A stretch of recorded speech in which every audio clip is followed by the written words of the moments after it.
신앙의 진정성은 말로 증명되는 것이 아닙니다. 얼마나 오래 교회에 다녔는지, 어떤 직분을 맡고 있는지는 하나님 앞에서 큰 기준이 되지 않습니다. 하나님은 겉모습이 아니라 중심을 보시는 분이시기 때문입니다. 우리가 예배를 드리고 봉사를 해도 마음속에 하나님이 아닌 다른 기준이 자리한다면 그 신앙은 흔들릴 수밖에 없습니다. 그래서 하나님은 언제나 우리의 행동보다 마음을 먼저 보십니다. 신앙이 가짜인지 진짜인지는 위기 속에서 드러납니다. 평안할 때는 누구나 믿음의 말을 할 수 있지만 고난이 오고 유혹이 찾아올 때 그 사람의 진짜 믿음이 드러납니다. 겉으로는 열심히 믿는 것처럼 보여도 내면이 하나님과 멀어져 있다면 그 신앙은 껍데기에 불과합니다. 진짜 믿음은 넘어질 때에도 하나님을 바라보는 힘이 있습니다. 반면 가짜 신앙은 상황이 흔들릴 때 함께 무너집니다. 오늘 이 말씀은 우리의 신앙이 겉모습에 머물러 있지 않은지, 그리고 하나님 앞에서 진실한 중심을 지니고 있는지를 돌아보게 합니다. 신앙이 단순히 종교적인 습관이 아니라 하나님을 향한 살아있는 관계가 되어야 합니다. 그래서 오늘은 신앙이 진짜인지 혹은 가짜인지 스스로 점검할 수 있는 마음의 기준에 대해 함께 나누려 합니다. 첫째, 죄를 지으면서도 마음에 아무 불편함이 없다면 그 신앙은 가짜입니다. 신앙의 진정성은 죄를 대하는 태도에서 드러납니다. 하나님을 믿는 사람은 죄를 짓지 않는 사람이 아니라 죄를 지었을 때 마음이 아파서 회개하는 사람입니다. 반대로 죄를 짓고도 아무런 가책을 느끼지 못한다면 그 마음은 이미 하나님으로부터 멀어져 있다는 뜻입니다. 죄를 지을 때의 마음은 단순히 도덕적인 문제를 넘어 하나님과의 관계를 보여주는 영적 상태의 지표입니다. 하나님을 사랑하는 사람은 죄 앞에서 두려움을 느끼고 죄를 통해 하나님의 마음을 아프게 했다는 사실에 슬퍼합니다. 그러나 마음이 무뎌지고 죄에 익숙해지면 양심의 경고음은 점점 사라지고 결국 하나님을 향한 감각도 둔해집니다. 다윗은 하나님께 쓰임받은 사람이었지만 그도 죄로 인해 무너진 적이 있습니다. 그는 밧세바 사건을 통해 큰 죄를 범했지만 그 후 자신의 죄를 깨달았을 때 마음 깊이 통곡했습니다. 다윗은 단순히 잘못을 인정한 것이 아니라 하나님 앞에서 자신이 얼마나 무너졌는지를 고백했습니다. 그래서 시편 51편에서 이렇게 고백합니다. 주님, 내 속에 정한 마음을 창조하시고 내 안에 정직한 영을 새롭게 하소서. 다윗의 눈물은 단순한 후회가 아니라 하나님과의 관계가 끊어진 것에 대한 아픔이었습니다. 이처럼 참된 신앙은 죄를 짓고도 아무렇지 않게 살아가는 것이 아니라 하나님 앞에서 다시 회복되기를 갈망하는 마음입니다. 하지만 많은 사람이 죄를 가볍게 생각하며 스스로를 합리화합니다. 누구나 다 그렇게 산다. 이 정도는 괜찮다. 하나님도 이해해 주실 것이다. 라는 생각은 믿음의 감각을 무너뜨립니다. 처음에는 작은 거짓말 하나, 작은 타협 하나가 별것 아닌 것처럼 느껴지지만 그 반복이 쌓이면 죄는 점점 커지고 마음은 점점 단단해집니다. 결국 죄를 짓고도 아무 불편함이 없어진다는 것은 하나님을 향한 마음이 식었다는 증거입니다. 하나님은 우리의 완벽함을 원하지 않으시지만 죄를 가볍게 여기는 태도는 절대로 기뻐하지 않으십니다. 신앙이 진짜인지 가짜인지를 구별하는 가장 쉬운 방법 중 하나는 내가 죄를 지었을 때 마음이 어떤지를 보는 것입니다. 죄를 짓고도 평안하다면 그것은 위험한 신호입니다. 하나님과의 관계가 멀어지면 마음이 점점 냉담해지고 죄에 대한 감각이 무뎌집니다. 반대로 죄를 지었을 때 양심이 찔리고 마음이 괴롭다면 그것은 여전히 하나님이 그 마음 안에 일하고 계시다는 증거입니다. 하나님은 그 괴로움을 통해 우리를 다시 돌이키십니다. 회개는 신앙을 지키는 울타리와 같습니다. 눈물이 있는 회개는 관계를 회복시키지만 무감각한 신앙은 하나님과의 거리를 더 넓힙니다. 예수님은 바리새인들을 향해 가장 강한 경고를 하셨습니다. 그들은 겉으로는 거룩해 보였지만 마음은 하나님과 멀었습니다. 그들은 율법을 지켰지만 사랑이 없었고 형식을 따랐지만 진심은 없었습니다. 예수님이 그들을 꾸짖으신 이유는 죄인이라서가 아니라 자신이 죄인이라는 사실조차 모르는 교만함 때문이었습니다.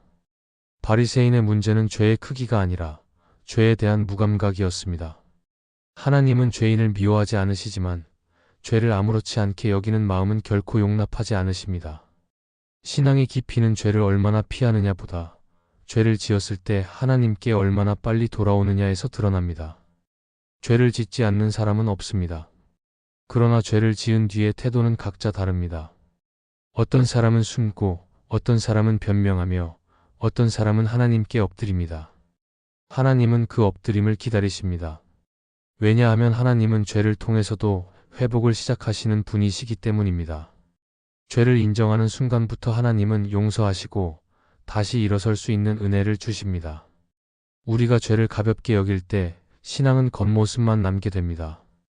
그러나 죄 앞에서 마음이 아프고 하나님 앞에서 눈물이 난다면 그 신앙은 아직 살아 있습니다. 하나님은 완벽한 사람보다 진심으로 회개하는 사람을 기뻐하십니다.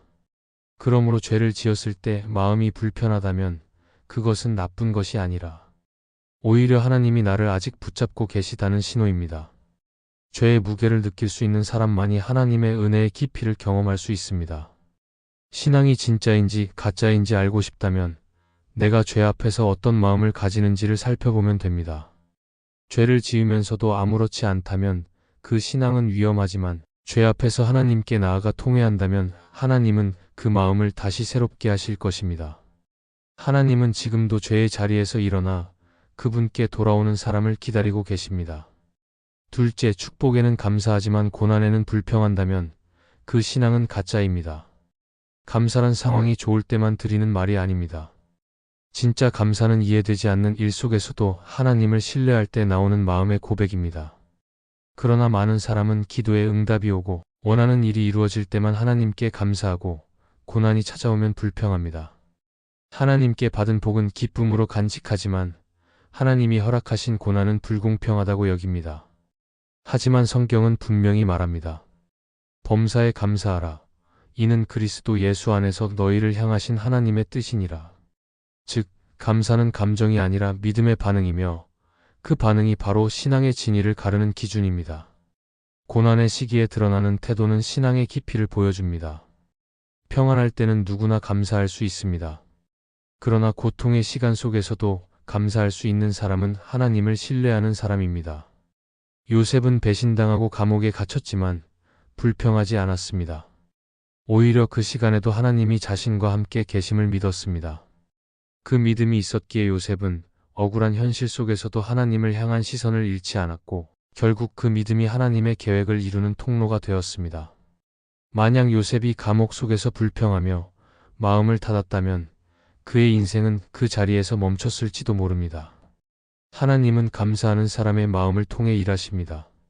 감사는 상황을 바꾸지 않아도 마음의 태도를 바꾸며 그 마음이 바뀔 때 하나님의 역사는 시작됩니다. 우리는 종종 고난이 찾아오면 하나님께 질문합니다. 왜 나에게 이런 일이 일어나는가? 왜 내 기도는 응답되지 않는가? 왜 하나님은 침묵하시는가? 그러나 하나님은 때로 우리의 이해를 넘어서는 방법으로 일하십니다. 고난은 하나님이 우리를 미워해서 주시는 징벌이 아니라 더 큰 믿음을 세우기 위한 과정일 수 있습니다. 부모가 자녀를 사랑하기 때문에 훈련시키듯 하나님도 우리를 성숙하게 만들기 위해 시련을 허락하십니다. 그래서 감사는 단순히 결과에 대한 반응이 아니라 과정 속에서도 하나님을 신뢰한다는 고백입니다. 불평은 마음의 중심이 하나님이 아니라 나 자신에게 있을 때 생깁니다. 내 뜻이 이루어지지 않으면 낙심하고 내가 원하지 않는 일이 생기면 불만이 쌓입니다. 그러나 진짜 믿음은 하나님이 나보다 더 잘 아신다는 사실을 받아들이는 것입니다. 우리가 원하는 대로 일이 풀리지 않아도 하나님이 나를 위해 더 좋은 길을 준비하고 계시다는 것을 믿는 것이 진정한 감사입니다. 하나님은 우리가 상황을 통제하려 할 때보다 그분께 순종하며 맡길 때 더 깊이 일하십니다. 그러므로 감사는 상황의 문제가 아니라 관계의 문제입니다. 하나님을 얼마나 신뢰하느냐가 감사의 깊이를 결정합니다. 이스라엘 백성은 광야에서 하나님의 놀라운 기적을 경험했습니다. 하늘에서 만나를 먹었고 바다를 건넜으며 불기둥과 구름기둥으로 인도함을 받았습니다. 그러나 그들은 여전히 불평했습니다. 물이 부족하면 원망했고 고기가 없다고 불만을 말했습니다. 하나님은 그들의 필요를 채우셨지만 불평하는 마음을 통해 그들의 믿음이 얼마나 얕은지를 드러내셨습니다. 결국 불평은 감사의 반대가 아니라 불신의 표현입니다. 감사는 믿음에서 나오지만 불평은 의심에서 나옵니다. 우리가 고난 앞에서 불평하는 이유는 하나님을 여전히 부분적으로만 믿기 때문입니다. 기도 응답을 받으면 하나님이 나를 사랑하신다고 확신하지만 응답이 늦어지면 하나님이 나를 잊었다고 생각합니다. 그러나 하나님의 사랑은 상황에 따라 바뀌지 않습니다. 하나님은 형통할 때도 함께 계시고 고난의 밤에도 여전히 우리와 함께 계십니다. 우리가 불평을 멈추고 그 사실을 믿기 시작할 때 마음의 감사가 피어납니다. 하나님은 우리의 감사보다 마음의 태도를 보십니다. 억지로 감사의 말을 하는 것이 아니라 진심으로 하나님을 신뢰할 때 나오는 감사가 진짜 믿음의 열매입니다. 아무 일도 일어나지 않아도 하나님이 여전히 나를 사랑하신다는 사실 하나만으로 감사할 수 있다면 그 사람은 이미 성숙한 신앙의 자리에 있습니다. 감사는 고난의 무게를 가볍게 만들지는 않지만 고난을 견디게 하는 힘이 됩니다. 하나님은 감사하는 사람을 통해 기적을 이루시며 불평하는 사람을 통해서는 아무 일도 이루시지 않습니다. 신앙이 진짜인지 가짜인지는 고난 속에서의 반응으로 드러납니다. 상황이 무너져도 하나님을 찬양할 수 있다면 그 믿음은 흔들리지 않습니다. 감사는 하나님이 하신 일을 이해해서 하는 것이 아니라 그분이 나의 하나님이시기 때문에 드리는 고백입니다. 그러므로 축복에는 감사하면서 고난에는 불평하는 태도를 버리고 어떤 상황에서도 하나님께 감사할 수 있는 마음으로 나아가야 합니다. 그때 하나님은 우리의 믿음을 더 깊이 자라게 하시고 감사가 고백이 아니라 삶이 되게 하실 것입니다. 셋째, 신앙생활의 중심이 하나님이 아니라 체면이라면 그 신앙은 가짜입니다. 신앙은 언제나 하나님을 향해야 하지만 많은 사람은 자신도 모르게 사람의 시선을 의식하며 신앙생활을 합니다. 겉으로는 하나님을 위해 헌신한다고 말하지만 속으로는 다른 사람의 평가와 시선을 더 신경 씁니다. 봉사를 해도 칭찬이 없으면 서운하고 예배를 드려도 누가 봐주지 않으면 의미가 줄어듭니다. 결국 하나님이 아니라 사람 앞에 서 있는 것입니다.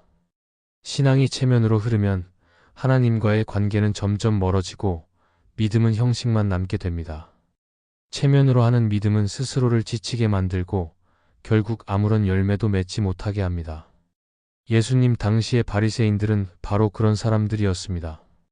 그들은 율법을 철저히 지켰지만 하나님을 기쁘게 하려는 마음이 아니라 사람들에게 경건해 보이기 위해 그렇게 했습니다. 금식할 때 얼굴을 어둡게 하고 구제할 때는 일부러 사람들 앞에서 행동하며 기도할 때는 남이 듣도록 큰 소리로 기도했습니다. 그러나 예수님은 그들의 중심을 꿰뚫어 보셨습니다. 그들의 경건은 겉모습뿐이었고 하나님께 드리는 예배는 외식이었습니다. 예수님은 그들을 향해 외식하는 자들이라고 말씀하시며 그들의 신앙이 진실하지 않다고 경고하셨습니다. 그들의 문제는 하나님을 모른 것이 아니라 하나님보다 사람의 인정을 더 사랑했다는 데 있었습니다. 우리 역시 바리새인처럼 신앙을 체면으로 지킬 때가 많습니다. 예배를 빠지면 눈치가 보이니까 억지로 참석하고 봉사를 거절하면 불편할까 봐 억지로 맡기도 합니다. 그러나 마음이 따라가지 않는 예배와 헌신은 하나님께 기쁨이 되지 않습니다. 하나님은 우리의 행위를 보시기보다 그 행위의 동기를 보십니다. 누가 시켜서 하는 일, 누가 알아주기 바라는 마음으로 하는 헌신은 결국 공허함만 남깁니다. 하나님은 진심으로 자신을 사랑하는 마음, 그 마음으로 드려지는 작은 순종을 기뻐하십니다. 체면으로 믿음을 지키는 사람은 늘 불안합니다. 왜냐하면 그들의 신앙은 타인의 인정에 의해 흔들리기 때문입니다. 칭찬을 받으면 열심히 하고 무시당하면 낙심합니다. 그러나 하나님 중심의 신앙을 가진 사람은 환경과 관계없이 흔들리지 않습니다. 사람의 인정이 없어도 하나님이 보신다는 믿음 하나로 묵묵히 걸어갑니다. 진짜 신앙은 무대 위에서가 아니라 아무도 보지 않는 자리에서 드러납니다. 은밀한 기도, 조용한 섬김, 누가 알아주지 않아도 계속되는 믿음의 걸음 속에 하나님은 진심을 보십니다. 체면을 중심에 둔 신앙은 결국 관계의 신앙이 아니라 경쟁의 신앙이 됩니다. 다른 사람보다 더 열심히 보이려 하고 더 많이 헌신하려 하지만 그 중심에는 하나님이 아니라 자기 자신이 있습니다. 이런 신앙은 겉으로는 화려해 보이지만 속은 비어 있습니다. 반대로 하나님 중심의 신앙은 겉으로는 조용해 보여도 속이 단단합니다. 외적인 화려함보다 내적인 진심이 중요하다는 사실을 잊지 말아야 합니다. 하나님은 겉모습보다 중심을 보시는 분입니다. 그러므로 믿음의 무게를 사람의 평가로 재려하지 말고 하나님 앞에서의 진실함으로 재야 합니다. 체면 중심의 신앙은 또한 비교를 낳습니다. 다른 사람의 신앙과 내 신앙을 비교하며 열등감이나 우월감에 빠집니다. 그러나 하나님은 누구를 더 많이 사랑하시는 분이 아닙니다.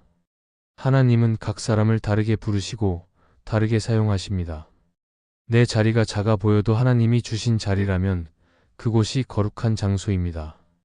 비교 속에 있는 신앙은 감사보다 불만을 낳고 겸손보다 교만을 키웁니다. 그래서 하나님 중심의 신앙을 회복하려면 먼저 비교의 마음을 내려놓아야 합니다. 사람의 시선이 아닌 하나님의 시선을 의식할 때 비로소 신앙은 자유로워집니다. 하나님 중심으로 사는 사람은 칭찬에 흔들리지 않고 비난에 주저앉지 않습니다. 하나님께서 보신다는 확신이 있기 때문입니다. 체면을 내려놓고 진심으로 하나님께 드리는 삶은 세상의 평가와 상관없이 평안합니다. 그 마음에는 은혜가 머무르고 그 믿음에는 열매가 맺힙니다. 하나님은 우리에게 완벽한 신앙을 요구하지 않으십니다. 대신 진심으로 하나님을 사랑하는 마음, 사람보다 하나님을 더 의식하는 마음을 원하십니다. 신앙의 중심이 하나님이 아니라 체면이라면 그 믿음은 언젠가 무너질 수밖에 없습니다. 그러나 중심이 하나님이라면 어떤 상황 속에서도 흔들리지 않습니다. 오늘 우리 마음의 중심이 누구를 향하고 있는지 돌아봐야 합니다. 하나님을 향한 믿음이 아니라 사람의 인정을 향한 믿음으로 살아가고 있다면 지금이 바로 방향을 바꿀 때입니다. 하나님은 우리가 사람 앞에서가 아니라 하나님 앞에서 진실하게 서기를 원하십니다. 진짜 신앙은 체면이 아니라 하나님을 향한 중심에서 시작됩니다. 넷째, 교회에서만 거룩하고 세상에서는 타협한다면 그 신앙은 가짜입니다. 신앙은 교회 안에서만 드러나는 삶이 아니라 세상 속에서도 이어지는 삶이어야 합니다.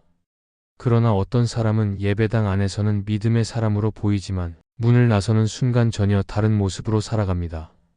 교회 안에서는 겸손하고 경건해 보이지만 직장과 가정에서는 분노하고 거칠게 말하며 세상 사람들과 다르지 않게 타협합니다. 그러나 하나님은 우리의 일상 전체를 보시는 분이십니다. 하나님은 우리가 교회 안에서 어떻게 예배드리는가 보다 교회 밖에서 어떻게 살아가는지를 더 중요하게 여기십니다.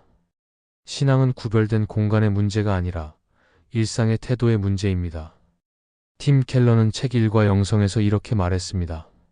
진짜 신앙은 일요일 예배가 아니라 월요일의 삶에서 증명된다. 이 말은 매우 깊은 통찰을 담고 있습니다. 신앙의 진정성은 교회 안의 경건함이 아니라 세상 속에서 타협하지 않고 하나님의 뜻을 따라 살아가는 태도에서 드러난다는 것입니다. 예배당에서의 신앙이 아무리 뜨거워도 일상 속에서 신앙이 작동하지 않는다면 그것은 형식일 뿐입니다. 하나님은 우리가 세상 한가운데에서도 빛과 소금으로 살아가길 원하십니다. 세상에서 타협하는 이유는 단순합니다. 불편함을 피하고 싶고 손해보기 싫기 때문입니다. 그러나 진짜 믿음은 손해를 감수하면서도 하나님의 뜻을 따르는 것입니다. 다니엘은 바벨론의 궁정에서 왕의 음식을 거절했습니다. 그것은 단순한 식습관의 문제가 아니라 하나님께 드린 마음의 헌신이었습니다. 그는 세상 속에서 하나님을 부정하지 않았고 권력 앞에서도 타협하지 않았습니다. 그 결과 그는 불편한 자리에서도 하나님께 영광을 돌리는 사람으로 쓰임받았습니다. 반대로 많은 사람은 신앙을 지키기보다는 상황에 맞춰 신앙을 조정합니다. 교회 안에서는 하나님을 높이지만 세상에서는 세상의 기준에 따라 살아갑니다. 그 신앙은 세상과 다를 바 없습니다. 하나님은 우리가 세상 속에서도 거룩하길 원하십니다. 거룩은 완벽함이 아니라 방향입니다. 세상과 다른 기준으로 살아가려는 결단이 바로 거룩입니다. 하나님은 교회에서의 찬양보다 세상 속에서 드러나는 정직을 기뻐하십니다. 신앙은 세상에서 빛을 잃을 때 무의미해집니다. 우리가 타협하지 않으려는 마음으로 세상 속에서 믿음을 지킬 때 하나님은 그 결단을 귀하게 보십니다. 타협하는 신앙의 문제는 하나님보다 세상의 인정을 더 두려워한다는 데 있습니다. 사람들의 평가를 신경 쓰고 손해를 두려워하며 편안함을 더 사랑합니다. 그러나 예수님을 따르는 길은 언제나 쉽지 않았습니다. 좁은 길이고 때로는 외로운 길이지만 그 길 끝에는 하나님의 영광이 있습니다. 하나님은 세상의 유혹 속에서도 진리를 붙드는 사람을 통해 일하십니다. 타협은 순간의 평안을 주지만 결국 신앙의 중심을 무너뜨립니다. 반면 믿음을 지키는 결단은 고난을 동반하지만 결국 하나님께서 그 길을 영광으로 바꾸십니다. 신앙이 교회 안에서만 머문다면 그것은 껍데기 신앙입니다. 그러나 일상의 자리에서 신앙을 실천한다면 그 믿음은 살아 있습니다. 예배는 교회에서 끝나는 행위가 아니라 세상 속에서 이어지는 삶입니다. 진짜 신앙은 주일 하루의 믿음이 아니라 월요일부터 토요일까지의 삶에서 증명됩니다. 하나님은 우리가 교회 안에서만 믿음을 고백하는 것이 아니라 세상 한복판에서도 그분을 나타내기를 원하십니다. 교회에서만 거룩하고 세상에서는 타협하는 사람은 결국 두 가지 얼굴로 살아갑니다. 그러나 하나님은 한 마음을 원하십니다. 이중적인 신앙은 결국 스스로를 지치게 만들 뿐입니다. 하나님은 우리에게 완벽함을 요구하지 않으시지만 일관된 마음을 요구하십니다. 예배에서 흘린 눈물이 세상 속에서의 행동으로 이어질 때 그 신앙은 진짜가 됩니다. 우리가 진짜 신앙을 가지고 있는지는 세상 속에서 결정됩니다. 아무도 보지 않을 때, 아무런 이익이 없을 때에도 하나님의 뜻을 선택할 수 있다면 그것이 바로 진짜 믿음입니다. 교회에서뿐 아니라 세상 속에서도 하나님을 높이는 사람, 그 사람이 진정으로 하나님을 사랑하는 사람입니다. 하나님은 그런 사람을 통해 오늘도 세상을 새롭게 하십니다. 이 말씀이 마음에 은혜가 되셨다면 좋아요와 구독으로 함께 해주세요. 그리고 댓글에 아멘이라고 남겨주시면 하나님의 은혜가 더 많은 사람들에게 전해질 것입니다. 여러분의 삶 위에 하나님의 은혜가 언제나 함께 하시기를 바랍니다. 감사합니다.